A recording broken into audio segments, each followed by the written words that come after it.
오늘은 요한일서 두 번째 시간인데 빛 가운데 사귐 이런 제목의 말씀 함께 나누겠습니다.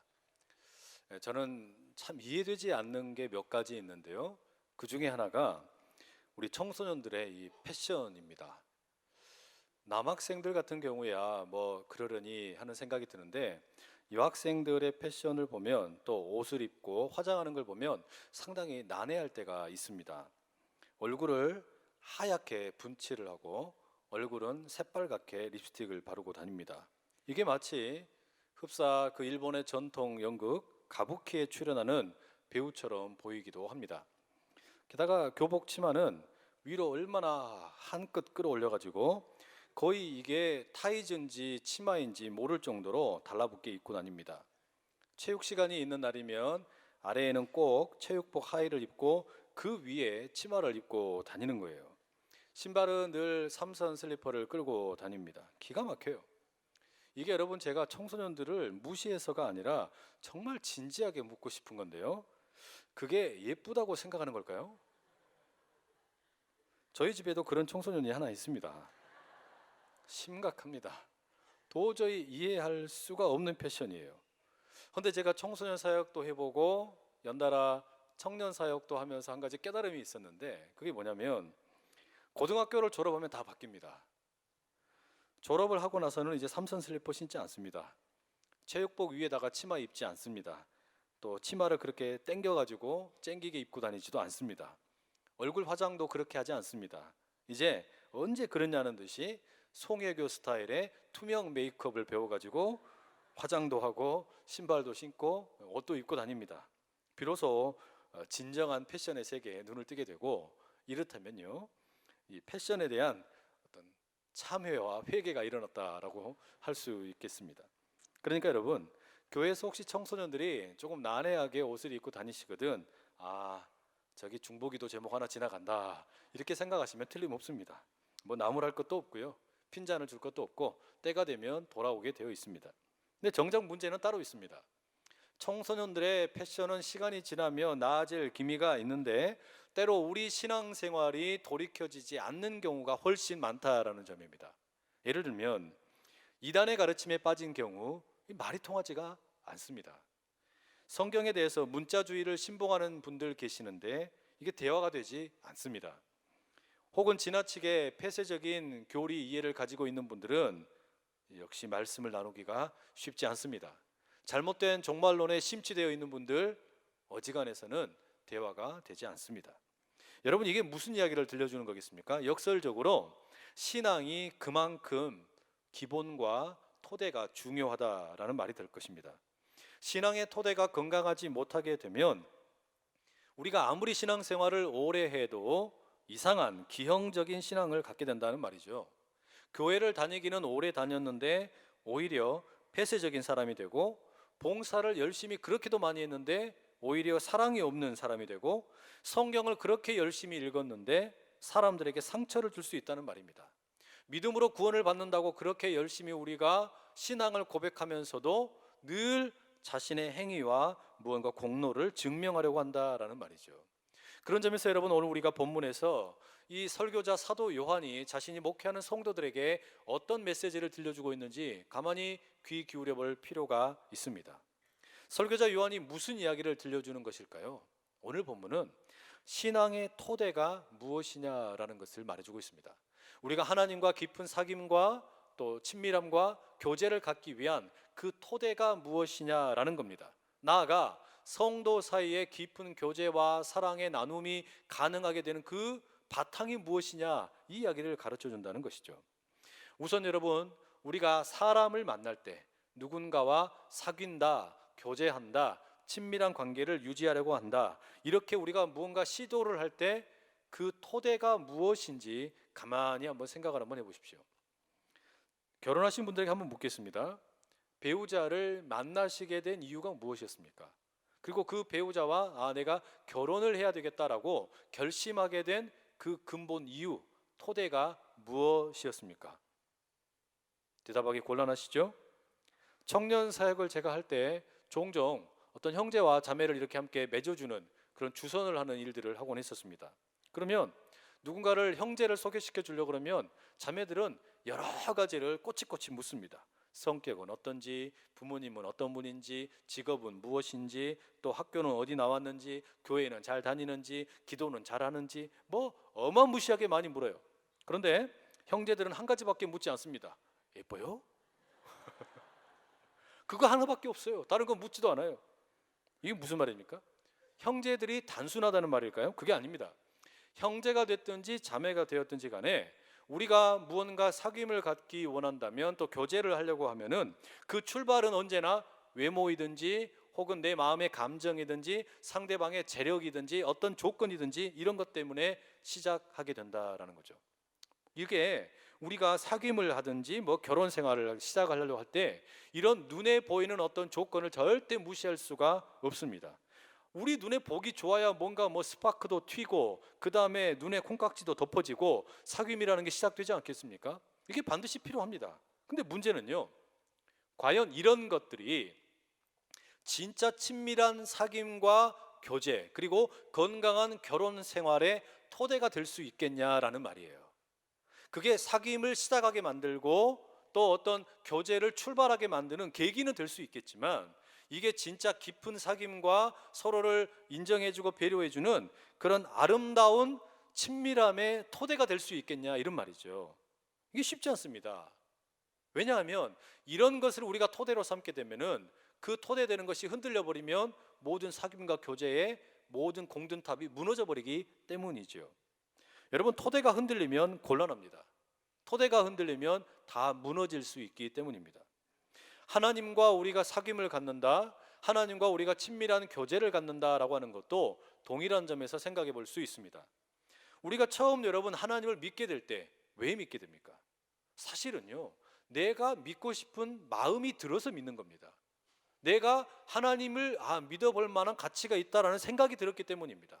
교회가 좋아 보였기 때문이라는 말이죠. 믿음의 계기라는 것이 무슨 하나님의 영광이 있다는 것이 아닙니다. 아름다운 찬양 또는 화려한 건물, 주차의 편리함, 때로는 멋진 설교자, 교회의 평판, 좋은 사람들, 혹은 기도의 응답을 경험해가지고 다닐만하네, 이런 생각 때문에 우리의 믿음이 출발하게 된다는 말이에요. 문제는 이런 것들이 진정한 하나님의 사귐과 교제와 친밀함을 위한 토대가 되느냐라는 질문이에요. 그때 이건 이제 달라지는 겁니다. 그럴 수 없어요. 여러분, 주변에서 교회를 다니다가 신앙생활을 하시다가 떠나신 분들 종종 계시죠? 왜 떠나시던가요? 교회를 떠나시는 이유를 가만히 보면 교회를 오게 되었던 계기가 달라져서 떠나는 경우 참 많습니다. 사람이 좋아서 교회에 왔는데 사람에게 시험받고 교회에 떠나는 거예요. 주차가 편리해서 교회에 왔는데 접촉사고 나서 교회를 떠납니다.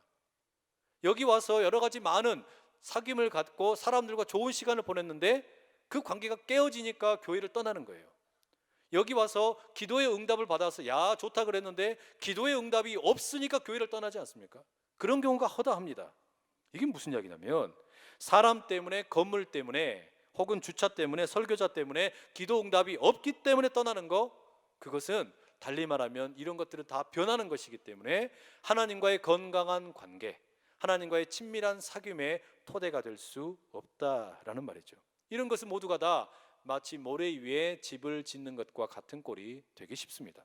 그러면 우리가 하나님과 우리 사이의 건강한 만남, 친밀한 사귐을 갖기 위한 토대, 성도와 성도 사이의 아름다운 교제를 갖기 위한 그 토대, 이 토대는 어떤 걸까요? 오늘 설교자 이 사도 요한은 두 가지를 이야기합니다. 첫째는 본문 5절의 말씀을 우리가 함께 같이 읽어보겠습니다. 시작. 우리가 그에게서 듣고 너희에게 전하는 소식은 이것이니 곧 하나님은 빛이시라 그에게는 어둠이 조금도 없으시다는 것이니라. 설교자 요한이 예수님으로부터 직접 듣고 또 배우고 익히게 된 것을 자기의 성도들에게 가르치는데요, 그게 뭡니까? 하나님과 우리가 깊은 사귐을 갖게 되는 그 흔들리지 않는 토대는 뭐냐? 하나님이 빛이시라는 사실이다. 그리고 그 하나님께는 어두움이 하나도 없다는 사실이다. 이거를 토대로 말하고 있습니다. 자, 그럼 여러분, 하나님이 빛이시다, 이 말은 어떤 의미를 갖는 것일까요? 6절에 이어지는 말씀에 보면 이렇게 기록되어 있죠. 만일 우리가 하나님과 사귐이 있다 하고 어둠에 행하면 거짓말을 하고 진리를 행하지 아니함이거니와. 이렇게 기록합니다. 5절에 시작하면서 하나님은 빛이시라 이렇게 말하면서 빛과 어두움을 대조시켜서 말을 했거든요. 근데 6절에 가게 되면은 이 빛이 있어야 될 자리에 진리라는 말을 넣어서 바꾸어 가면서 사용을 하고 있습니다. 말하자면 어두움에 행하는 것과 빛으로 행하는 것을 대조를 시키는데 빛의 자리에다가 진리라는 말을 집어넣어서 쓰고 있다라는 것이죠. 그러니까 하나님은 빛이시다라는 말은 달리 말하면 하나님은 진리이시다라는 말로 우리가 이해할 수 있습니다. 자, 하나님이 진리이시다는 거, 이게 어떤 의미겠어요? 어떤 세상의 풍파가 치기 때문에 변하는 그런 변덕스러운 토대가 아니라 어느 경우에도 변함이 없는 진리라는 것이죠. 하나님은 진리다, 하나님은 빛이시다. 이 말은 하나님은 변치 아니하시는 분이다. 그렇기 때문에 토대가 될 수 있으시다라는 말을 하고 있는 겁니다. 그리고 이어지는 또 하나는 뭐였습니까? 하나님에게는 어두움이 없다라는 이 사도 요한의 가르침이 있었죠. 이건 무슨 의미입니까? 6절에 보면은 어두움에 행한다라는 말과 함께 거짓말이 있다라는 것을 두 개를 같이 놔두고 있어요. 그러니까 하나님께 어두움이 없다라는 말은 달리 말하면 하나님에게는 거짓이 없다라는 말이 되는 것이죠. 하나님에게는 거짓이 없다, 달리 말하면 하나님은 믿을 만하다라는 말이에요. 누군가에 의해서 내가 거짓에 속임수에 당하기도 하고 이러는데 하나님에게는 거짓이 없다, 빛이신 하나님에게는 거짓이 없다, 달리 말하면 그 하나님은 믿을 만하다라는 이야기예요. 그러니 결론 요하감이 어떻게 됩니까? 하나님이 왜 우리에게 토대가 되시냐? 그분은 빛이시기 때문에, 진리이시기 때문에, 변치 않으시는 분이기 때문에 하나님과 우리 사이에 토대가 되실 수 있고, 그분은 또한 어둠이 없으시기 때문에, 거짓이 없으시기 때문에, 믿을 만한 분이기 때문에 하나님과 우리 사이에 토대가 되실 수 있다라는 겁니다. 여러분, 여러분의 인생의 토대가, 여러분의 신앙생활의 토대가 사람이나 건물이나 혹은 어떤 제도나 어떤 다른 것이 아니라 오로지 하나님만 되실 수 있기를 축복합니다. 여러분의 인생의 목적이 하나님이 되실 수 있기를 축복하고, 여러분의 신앙생활의 목적 자체가 하나님이 되실 수 있기를 간절히 소원합니다. 여러분, 빛이시며 진리이신 하나님, 그리고 거짓이 없으신 하나님, 이런 하나님께 우리의 신앙의 토대가 있게 될 때 우리가 건강해진다라는 거예요. 사실 여러분, 우리가 교회 생활 이렇게 하다 보면, 또 세상에서 살다 보면 하나님이 아닌 다른 것을 토대로 생각할 때 얼마나 우리가 실망하게 되고 뼈저리게 아픔을 느낄 때가 많습니까? 때문에 우리가 이걸 가만히 기억해 볼 필요가 있습니다. 여기서 한 가지 더 우리가 언급을 해야 될 게 있는데, 그게 뭐냐면 이 교회입니다. 하나님을 함께 믿고 살아가는 우리들은요, 때로 현실 속의 교회 가운데 실망할 때가 있고 또 낙심할 때가 있습니다. 교회가 저래도 되나? 교회가 왜 저런 모습을 가지고 있지? 이렇게 우리가 실망스러워하면서 초대교회로 돌아가야 된다, 이런 이야기를 종종 우리가 듣곤 합니다. 그런데 초대교회는 그러면 뭔가 특별할까? 어떤 분들은 초대교회는 아주 이상적인 교회였다, 이렇게 이야기하시면서 사도행전 4장 32절을 제시하곤 합니다. 믿는 무리가 한 마음과 한 뜻이 되어 모든 물건을 서로 통용하고 자기 재물을 조금이라도 자기 것이라 하는 이가 하나도 없더라. 아주 멋진 모습이죠. 서로가 가지고 있는 재물을 다 내놓고 서로 필요에 따라서 쓰는, 통용하는 이런 아름다운 모습을 보여줍니다. 정말 이상적인 모습이에요. 그런데 여러분, 성경을 찾아서 읽어보면 이 사도행전의 4장의 아름다운 이야기 바로 이어지는 5장에 보시면 아나니아와 삽비라가 거짓말하는 이야기가 나옵니다. 이게 무슨 이야기예요? 성령이 충만한 교회이니까 이 교회는 정말 이상적인 교회이겠지, 나쁜 일이 하나도 없겠지, 서로 간에 뭐 원망을 살 만한 일이 없겠지. 그렇지 않더라는 말이죠. 이 지구상에 존재하는 모든 교회는 처음부터 지금까지 언제나 문제투성이 교회들이었습니다. 아무런 문제 없는 사람들이 모이는 것이 아니라 수없이 많은 문제가 있고 아픔이 있고 상처가 있는 사람들이 모여 있다 보니까 늘상 이곳에서는 싸움도 있고 다툼도 있는 것이 다반사입니다. 그렇기 때문에 여러분, 우리가 교회를 생각을 하실 때 이 교회가 모두 다 좋은 사람들만 있을 것이라고 생각을 하면 곤란합니다. 사람을 믿음의 토대로 삼으면 안 된다라는 말이에요. 사람을 우리가 믿으면 안 된다라는 말이에요. 여기에서 우리가 서로 간에 사랑의 교제를 나누고 아껴주고 또 서로를 배려해 주는 건 너무너무 중요하지만 사람 때문에 신앙생활하면 안 된다라는 말입니다. 사람 때문에, 누군가 내가 좋아하는 사람 때문에 신앙생활하다 보면 그 사람이 실족하면 우리의 신앙은 그야말로 고꾸라지게 되기 쉽습니다. 여러분, 초대교회부터 지금까지 우리가 이상적인 교회라고 생각하는 교회들 실패할 때가 참 많았어요. 그러나 결국은 우리가 여기서 경험하게 되는 건 뭐냐면, 어떤 교회가 건강한 교회냐, 어떤 초대교회가 건강한 교회가 아니라 하나님을 진정한 교회의 토대로 삼는 교회, 빛이신 하나님을 토대로 삼고 어둠이 없으신 그 하나님을 토대로 삼고 변함없으신 진리 되신 하나님만 토대로 삼는 교회, 사람이 토대가 되지 않고 돈이 토대가 되지 않고 제도가 토대가 되지 않고 오로지 하나님만 토대로 삼아가는 교회가 진정한 교회가 되는 줄로 믿습니다. 이런 여러분 각자의 신앙생활의 토대가 되고 건강한 교회로서의 토대가 되는 하나님이 우리 모두의 주인 되실 수 있기를 간절히 축복합니다.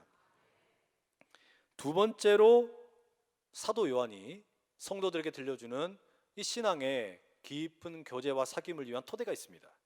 우리 9절의 말씀을 함께 한번 읽어보겠습니다. 시작.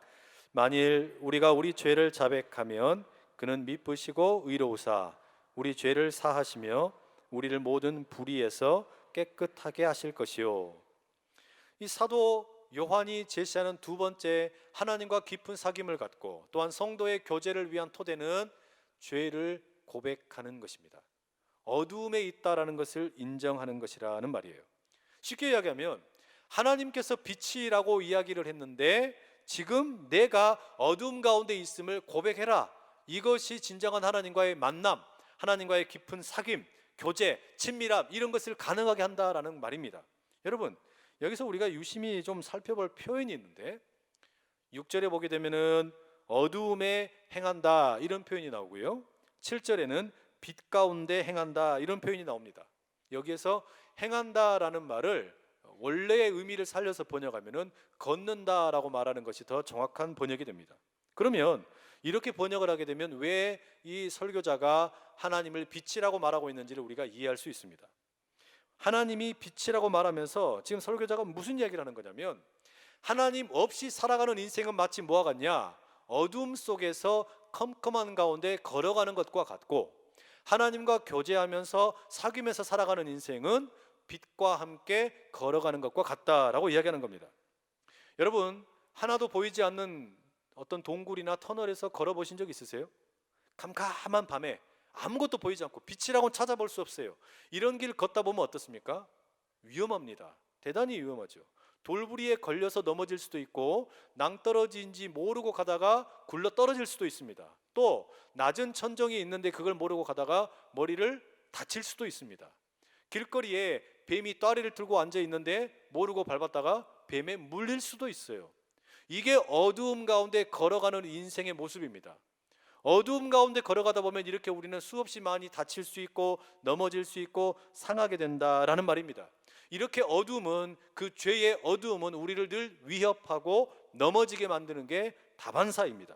그런데 그렇게 살아가던 우리가 빛의 존재를 알게 된 거예요. 하나님께서 빛이시라는 것을 알게 되었어요. 그럼 여러분, 우리가 뭐 해야 됩니까? 소리 질러야죠.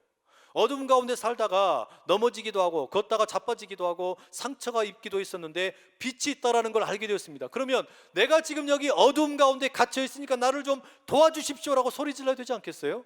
이게 당연할 겁니다. 바로 그렇게 할 때 하나님과 깊은 교제가 생긴다는 겁니다. 사귐이 있게 된다는 거예요. 그런데 빛이 저기 있음에도 불구하고 어둠에 갇혀 있는 사람이 소리 지르지 않고 가만히 있다? 이건 뭡니까? 이게 오만함이죠. 그래서 여러분, 방금 읽었던 구절은 뭐라고 말합니까? 만일 우리가 우리 죄를 자백하면, 만일 우리가 우리 죄를 자백하면, 만일 우리가 어둠 속에 있음을 인정하면, 죄를 고백하면, 그 존재의 연약함을 인정하게 되면 진짜로 빛 되신 하나님께서 내게 찾아오셔서 어둠이 물러가고 하나님과의 깊은 사귐과 친밀한 교제가 시작될 수 있다라는 말이죠. 이렇게 하나님과 깊은 사귐을 갖게 되면 무슨 일이 벌어집니까? 그 신실하신 하나님, 믿을 만한 하나님, 빛이신 하나님, 변하지 않는 하나님께서 어두움 가운데 있던 내게 찾아오셔서 어두움 가운데서 상하고 넘어졌던 나를 회복시켜 주실 뿐만 아니라 그 죄로부터 완전히 자유함을 얻게 하신다는 거예요. 여러분, 이게 얼마나 큰 은혜예요. 이 은혜가 여러분과 저와 우리 온 교회 가운데 가득하기를 축복합니다. 그러니 여러분, 내가 하나님과 진짜 특별한 교제를 누리며 친밀한 사귐 가운데 살기 원하신다면 하나님은 빛이라는 사실, 하나님에게는 어둠이 없다는 이 진리, 이것을 하나 꽉 붙잡고 동시에 내가 어둠 속에 어두컴컴한 곳에 걸어가다가 넘어지는 존재라는 것을 인정할 줄 아는 이 두 개의 기둥으로 하나님과의 사귐의 토대를 삼으실 수 있기를 축복합니다. 게다가 여러분, 우리가 하나 또 유심히 살펴볼 수 있는 게, 우리가 오늘 예배를 드릴 때 사도신경으로 신앙을 고백했죠. 이 사도신경의 맨 마지막 부분에 보면 이런 구절이 나옵니다. 나는 성령을 믿으며 거룩한 공교회와 성도의 교제와 죄를 용서받는 것과 몸의 부활과 영생을 믿습니다. 아멘. 우리가 이렇게 신앙 고백을 해요. 여기서 여러분 유심히 한번 보실게. 성도의 교제라는 부분입니다. 성도의 교제, 달리 말하면 우리가 교회에서 서로 간에 사랑하고 또 나누어 주고 아끼면서 교제하는 일이에요. 친밀함을 누리는 겁니다. 그런데 이 성도의 교제 바로 뒤에 뭐가 따라오냐면 죄를 용서받는 것이라는 게 따라옵니다. 성도의 교제가 진짜로 이루어지려면 뭐가 있어야 된다는 겁니까? 죄를 용서받는 게 필요하다는 이야기예요. 성도의 교제는 이 죄를 용서받는 것이 전제가 될 때만 성도의 풍성한 아름다운 교제가 가능하다는 이야기예요. 여러분, 이게 우연이 아니라는 말입니다. 사도신경을 배치할 때, 내용을 쓸 때 성도의 교제와 죄를 용서받는 것과 이 두 개를 같이 붙여놓은 이유는 이 교회가 교회되는 것, 성도가 서로 간에 사랑을 나누는 것, 이것이 가능하려면 한 사람 한 사람이 죄를 용서받은 감격이 있어야만 그게 비로소 가능하다는 이야기죠. 그러니 여러분, 이게 어떻게 가능해지겠어요? 내 인생의 토대, 내가 하나님과의 어떤 사귐의 토대, 이것이 어디에서부터 시작하는지를 기억해야 되는 겁니다. 빛이신 하나님을 기억을 하고 내가 어둠 가운데 있음을 인정을 하는 것, 그때 비로소 죄 용서의 기쁨이 주어지게 되고, 나아가 나만의 어떤 그 하나님과의 만남으로 끝나는 게 아니라 성도들이 어우러져 있는 이 교회 가운데 성도의 진정한 교제가 가능하게 된다라는 거예요. 이 은혜가 우리 한 사람 한 사람 가운데, 함께 모여있는 이 온 교회 가운데 가득할 수 있기를 간절히 축복합니다. 근데요, 오늘은 사실은 좀 가슴 아픈 이야기를 좀 하려고 합니다. 여기까지 이야기하면 너무너무 좋은 이야기고 원론적인 이야기인 것 같은데, 여러분, 현실을 보면 성도의 교제가 참 어렵습니다. 그러지 않으세요? 교회에서 우리가 함께 이렇게 지내고 있지만 참 이 성도의 교제가 어려워요. 왜 그럴까요? 그 이유가 뭔지 아세요? 수많은 사람들이, 저 세상에 있는 분들 말고요, 교회 안에 있는 분들이 자신이 죄인이라고 인정하지 않기 때문입니다. 죄인이라고 인정을 해야 죄 용서를 받든지 말든지 할 텐데, 어둠 속에 있다라는 것을 말해야 그 가운데 빛이 임하든지 말든지 할 텐데, 저 바깥에 있는 분들이 아니라 교회 안에 있는 분들 가운데 수없이 많은 사람들이 자신을 죄인이라고 생각하지 않고 살아가더란 말이죠. 이 설교를 준비하면서 메리앤 톰슨이라는 분이 쓴 주석을 읽어가는데 그 가운데 이런 내용이 나오더라고요. 미국에서 25년 전에 1992년에 성도들을 대상으로, 그러니까 교회를 다니는 분들을 대상으로 설문조사를 했습니다. 그 내용을 보니까 98%의 성도들이 사람들이 죄를 짓는다라는 사실은 인정을 합니다. 그런데 이 응답자 중에서 57%만 교회가 전통적으로 고백하는 신앙의 고백 중에 하나인 모든 사람은 죄인이다, 모든 사람은 죄 가운데 있다라는 것을 인정한다는 거예요. 58%만 모든 사람이 죄인이라고 말하고 나머지 42%는 모든 사람이 죄인이라고는 생각하지 않는다는 겁니다. 교회 안에 있는 사람들이 그랬다는 거예요. 게다가 더 충격적인 건 뭔 줄 아세요, 여러분? 이 설문조사에서 3분의 1이 자기 자신을 가리켜 뭐라고 얘기하냐, 내가 실수를 좀 많이 하기도 하고 때로 뭐 그렇게 많은 어려움을 뭐 일으키기도 하지만, 그러나 나는 나 스스로를 죄인이라고 생각하지 않는다, 이렇게 응답을 한 겁니다. 그 25년 전에 미국에 있는 교회에 성도들에게 물어본 겁니다. 3분의 1이 자기를 죄인이라고 생각을 안 하는 거예요. 내가 실수는 좀 할 수 있다, 그러나 나는 죄인은 아니다, 이렇게 이야기하더란 말이죠. 자, 여러분, 25년이 지난 오늘 미국이 아니라 한국에서 만약에 우리 교인들을 대상으로 설문조사를 하면 어떻게 나올까요? 아마 제 생각에는 비슷하지 않을까 하는 생각이 듭니다. 많은 분들이 그다지 다를 바가 없게 느껴진다는 말이에요. 여러분, 정말로 하나님이 빛이시라는 거, 그분은 변함없으신 진리가 되신다는 거, 그분에게는 어둠이 없으셔서 거짓이 없으시다는 거 믿으십니까? 그리고 그렇기 때문에 내가 죄인으로 어둠 가운데 있다라는 것을 고백하면 그분이 오셔서 나를 죄 사함을 허락하시고 새롭게 될 수 있다는 거 인정하실 수 있겠어요? 이게 여러분, 이게 쉽지가 않더라고요. 사람들의 마음에 이걸 인정을 못하는 겁니다. 여러분, 하나님과 우리가 깊은 교제를 갖는다라는 거, 친밀한 사귐을 누린다라는 거, 어디 무슨 조그마한 방에다가 양초 하나 켜놓고 묵상을 하는 거, 이게 하나님과 친밀함을 누리는 거 아닙니다. 그렇다고 방언으로 힘차게 기도하는 거, 그게 하나님과 우리가 친밀함 누리는 거 아니에요. 뭐 내가 찬양을 열심히 한다 그래가지고 하나님과 친밀한 교제를 누릴 수 있는 것도 아닙니다. 인터넷에 가가지고 설교를 많이 듣는다고 친밀해지지도 않습니다. 봉사를 많이 한다고 하나님과 깊은 관계가 형성이 되는 것도 아니에요. 이런 건 다 필요하지만 이런 건 다 부차적인 겁니다. 그러면 진짜 중요한 게 뭐냐? 토대를 분명히 해야 되는 거예요. 하나님은 빛이시고 변함없는 진리시고 이분에게는 거짓이 없으신데 나는 지금 어두움 가운데 있고 죄 가운데 있다는 것을 인정을 해야, 그래야 비로소 하나님과 깊은 관계가 생기든지 말든지 하는 것이지, 이 두 개의 토대를 인정하지 않으면 절대로 하나님과 깊은 관계는 만들어지지를 못한다는 말입니다. 내 죄인됨, 내가 어둠 가운데 있다는 거, 그래서 실수할 수 있고 자빠질 수 있고 넘어질 수 있지만 근본적으로 나는 죄인이다라는 거, 성경은 그거 말해주는 거 아닙니까? 이거 인정하지 않으면 우리는 교회 안에 있지만 전혀 교인처럼 보이지 않을 수가 있다는 말입니다. 이걸 인정하지 않으면 우리가 신앙생활 아무리 오래 해도 우리의 신앙생활의 모습이 이상한 방향으로 흘러갈 수 있다는 말이에요. 여러분, 8절의 말씀 보십시오. 만일 우리가 죄가 없다고 말하면 스스로 속이고 또 진리가 우리 속에 있지 아니할 것이요. 죄가 없다고 말한다는 거, 이게 뭐라는 겁니까? 지금 이 설교자가 뭐라고 이야기하는 거냐면, 우리 스스로가 내가 죄가 없다라고 말하는 거, 내가 죄인이 아니다라고 말하는 것은 어두컴컴한 곳에 걸어다니면서 자빠지기도 하고 뱀에게 물리기도 하고 낭떠러지에서 떨어지기도 하고 다치기도 하고 낮은 천정에 머리를 부딪히기도 하는데 나 괜찮아요, 나 아무렇지도 않아요, 나 아무 문제 없이 잘 살고 있어요, 이렇게 말하는 것과 똑같다라는 거예요. 여러분, 이거 자기를 속이는 일 아닙니까? 이거는 그야말로 거짓의 일이 된다는 겁니다. 왜 우리가 이렇게 되었을까요? 마음이 부패했기 때문입니다. 그래서 결국은 완고함이나 궤변이나 자기 기만이나 핑계를 대면서 죄를 죄로 인정하지 않고 그냥 자기 중심적으로 살아가려는 모습이 너무너무 많다는 거예요.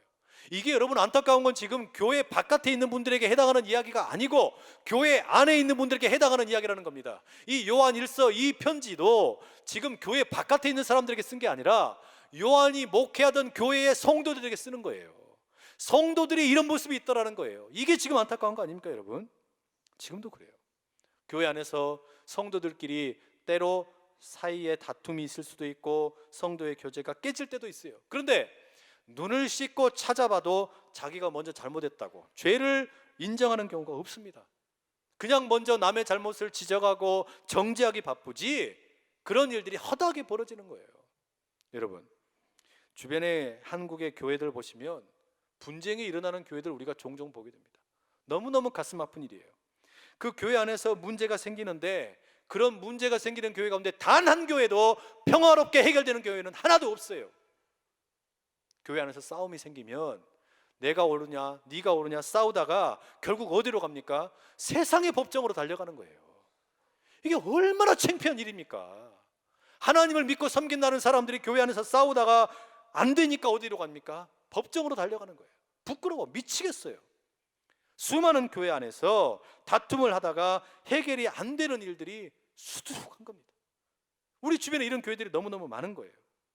그런데 여러분, 이게 왜 안타까운 거냐면 우리가 그 교회 안에서 신앙생활 할 때 하나님이 빛이시라는 이야기를 얼마나 많이 들었고 하나님은 변하지 않는 진리라는 이야기를 우리가 얼마나 많이 들었고 나는 죄인이라는 이야기를 얼마나 많이 들었고 나는 어둠 가운데 거하면서 실수하고 넘어지고 자빠지는 경우가 너무너무 많다는 이야기를 그렇게 많이 들었는데 그 메시지는 다 어디 갔냐는 거예요. 그 메시지 다 어디 갔냐는 거예요. 성도의 교제와 죄를 용서받는 것과 그렇게 신앙 고백으로 사도신경을 하는데, 우리가 죄를 용서받음으로 인하여 성도의 교제가 풍성해지는데 그 신앙의 고백들은 다 어디 갔냐라는 거예요. 너무너무 안타까워요. 이 사실이 너무너무 안타까운 겁니다. 이런 현실이 여러분 너무 슬프지 않습니까? 우리 왜 이렇게 되었을까요? 왜 교회가 이렇게 되었을까요? 이 덴마크 출신의 철학자이자 신학자인 스웨렌 키에르케고르라는 사람이 교회의 이런 모습, 성도들의 이런 모습에 대해서 정말 날카롭지만 예리하게 이런 말을 남겼습니다. 왜 이런 일이 생기냐? 결국은요, 하나님을 하나님으로 인정하지 않기 때문이라는 겁니다. 세상 사람들이 하나님을 하나님으로 인정하지 않는 게 아니라 교회에 몸담고 있는 사람들이 알고 보니까 하나님을 하나님으로 인정하지 않는 경우가 너무너무 많다라는 거예요. 그러면서 이분이 이런 이야기를 하더라고요. 사람들이 보통 나는 복음을 받아들이기가 참 어렵다. 내가 왜 복음을 받아들이기가 어렵냐? 내가 믿음이 없어서 그렇다, 의심이 있어서 그렇다라고 말하는데 그건 다 헛소리라는 겁니다. 우리가 복음 앞에서 때로 받아들이지 못하고 복음을 인정하지 못하는 진짜 이유가 뭐냐? 키르케고르가 뭐라고 그러는지 아세요? 사람들이 복음을 받아들이지 못하는 진짜 이유는 하나님에게 순종하기 싫어서라는 겁니다. 하나님의 권위에 복종하기 싫어서라는 거예요. 하나님께 반항하고 싶어서 그런다라는 겁니다. 여러분, 이 키르케고르의 말을 우리가 가만히 생각해 볼 필요가 있습니다. 나는 진짜로 하나님하고 깊은 교제를 원하기는 하는 것일까? 나는 이 예배당에 나와가지고 정말로 하나님과 깊은 사귐을 갖고 싶어 하기는 하는 것일까? 나는 여기서 정말로 성도들과 함께 행복한 사귐과 교제와 나눔을 원하기는 하는 것일까? 아니에요. 그렇지 않은 경우가 너무너무 많아요. 달리 말하면요, 여러분, 우리 마음에 하나님이 없어요. 교회에 하나님이 없어요. 성도의 교제 가운데 하나님이 없어요. 하나님의 말씀을 봉독하고 하나님의 말씀을 설교하고 하나님께 찬양을 하고 기도하는데 하나님이 우리 안에 없다는 말이에요. 이게 진짜 안타까운 일입니다. 이게 진짜 안타까운 우리의 신앙의 모습이라는 말이에요. 하나님을 하나님으로 인정하지 않는다는 것, 사실상 하나님이 없는 것과 마찬가지입니다. 우리가 그러다 보니까 어떻게 됩니까? 스스로를 속이는 거짓말쟁이가 돼서 살아가고 있더라는 말이죠. 이게 한국 교회를 병들게 하는 중병의 원인입니다. 하나님이 없어요. 하나님을 인정하기 싫은 겁니다. 하나님을 인정하는 것보다, 그 말씀 앞에 순종하는 것보다 내 자존심이 더 중요해요. 내 이익이 더 중요한 거예요. 하나님께 엎드리는 것보다 내가 일어서는 게 더 중요하다는 말이에요. 여러분, 이게 우리 모두의 모습 아닙니까? 그래서 10절에 사도 요한이 이렇게 마지막 결론을 맺습니다. 만일 우리가 범죄하지 아니하였다면 하나님을 거짓말하는 이로 만드는 것이니 또한 그의 말씀이 우리 속에 있지 아니하니라. 이 설교자는 지금요, 진리의 반대말이 모른다라는 의미에서 무지가 아니라 진리의 반대말은 거짓말이라고 말하는 겁니다. 진리를 믿지 않는 것은 거짓말을 하는 것과 똑같다라고 말하는 겁니다. 그런 사람들은 결국 어떻게 되는 거냐? 우리가 요한 1서를 시작하는 1장 1절에서 읽었던 말씀, 태초부터 있는 그 생명의 말씀, 그게 없는 것과 똑같다라는 거예요. 우리 안에 그 생명의 말씀이 없는 것과 똑같다라는 거죠. 여러분, 그러니 진짜로 그 살아계신 하나님의 말씀이 되시는 예수님이 태초부터 계셨던 그 생명의 말씀이 우리 안에 찾아오셔서 어둠 가운데 있던 나에게 빛을 비추어 주시고 진정한 하나님의 교제와 그 친밀함과 그 사귐 속에 들어가는 이 위대한 영적인 사귐을 누리시기 원하십니까? 이 진정한 이 사귐을 누리기 원하십니까? 그러시다면 우리가 하나님이 빛 되심을 인정할 줄 알고, 그렇기 때문에 내가 지금 어두움 가운데 헤매며 죽어가고 있다고 외칠 수 있는 믿음의 결기가 있기를 간절히 축복합니다.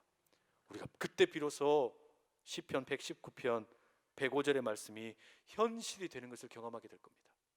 주의 말씀은 내 발의 등이요 내 길의 빛이시니이다. 주님의 말씀이 진정으로 내 발의 등이 되시고 내 길의 빛이 되시는 이 놀라운 영적인 사귐과 친밀함의 세계 속으로 우리 모두가 다 함께 들어갈 수 있기를 간절히 축복합니다. 우리 함께 이 시간에 같이 기도하기 원하는데요, 오늘은 우리가 함께 마음을 하나님께 드리면서 이렇게 기도할 수 있기를 원합니다. 하나님, 내 안에 하나님이 없습니다. 우리 가운데 하나님이 계시지를 않습니다. 하나님 앞에 순종하고 복종하고 엎드리기보다는 내 이익이 중요하고 내 자존심이 더 중요해서 하나님을 나몰라라는 경우가 우리에게 너무나 많습니다. 주여, 진짜 하나님과 사귐을 갖고 하나님이 주신 그 말씀, 예수님께서 내 발에 등이 되시고 내 길에 빛이 되시는 그 삶을 살기 원하오니 주여, 나를 불쌍히 여기시고 어둠을 벗어나 새로운 삶을 살 수 있도록 나를 도와주시옵소서. 우리 마음의 결단을 가지고 주여 힘있게 3번을 찍어 기도하며 나갑니다. 주여, 주여, 주여. 아버지 하나님, 우리를 불쌍히 여겨 주시옵소서.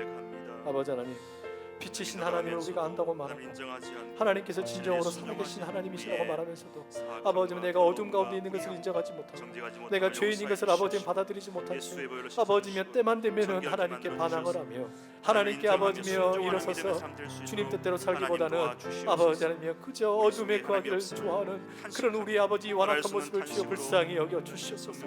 아버지, 이제 우리의 삶이 돌이켜지기를 원하고 하나님과 정말로 깊은 교제의 삶 속으로 들어가기 원하오니 주여, 우리를 새롭게 해주시고 힘주시고 능력 주셔서 우리 주님 안에 온전히 변화가 일어나는 복된 우리 모두가 될 수 있도록 은총 다하여 주시옵소서.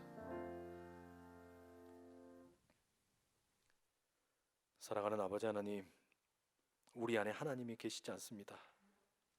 우리 가운데 하나님이 계시지 않는 이 안타까움을 주여 불쌍히 여겨 주시옵소서. 우리 가운데 빛으로 찾아오셨건만 어두움 가운데 거하면서도 빛을 바라보면서도 부르짖지 아니하고 하나님께 나아가지 아니하고 어두움 가운데 머무르려 하던 우리를 주여 불쌍히 여기시고 이제 죄악의 사슬을 끊고 주님 말씀 붙들고 빛 가운데 걸어가 살아가는 진정한 사귐과 친밀한 교제 가운데 살아가는 우리 모두 다 되게 하여 주시옵소서. 거룩하신 예수 그리스도 이름으로 기도드립니다.